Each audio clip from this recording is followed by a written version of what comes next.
South now to Miami-Dade County because the issue is flooding there. Several streets underwater. Cheyenne Malone, you're right in downtown Miami. How is it there? Well, I'm in the rain. It's been raining, Lori, off and on all day. And let's take a look at the intersection I'm at, Northeast 2nd Avenue and Northeast 25th Street. I want to give you an idea of just how deep the flooding areas are. I'm actually standing on the curb, and I'm going to carefully step down here. You can see it is up to my mid-calf, maybe even a little bit more, but that's not stopping drivers in the area from passing through.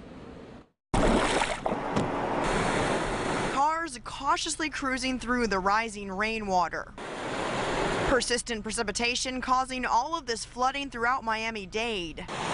Streets in this South Beach neighborhood just off Alton Road looking more like rivers than roads.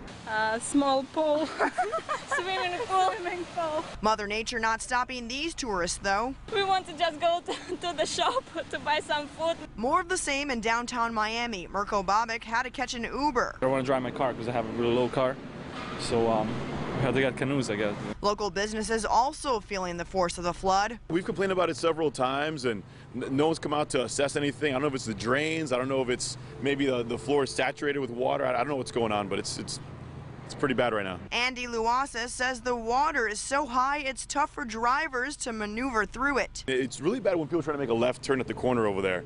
To avoid, your engine flooding, people just kind of roll through the stop sign and make right-hand turns, and we hear accidents. In Brickell, we saw more of the same wet weather. Traffic backups and cars carefully plowing through the overflowing streets. This is a live look at Discount Supermarket, a local mom and pop shop here that you see some of the water creeping towards the business. They say it's flooded like this before, but they have to just deal with it, and they know that they lose some business. But once again, you can see another look of just how deep this water is mid-calf. So be careful out there. We know we have more water coming our way, so it's hopefully soon this water will start to recede and drivers can get back to normal on the roads. Reporting live in downtown Miami, Cheyenne Malone, Local 10 News.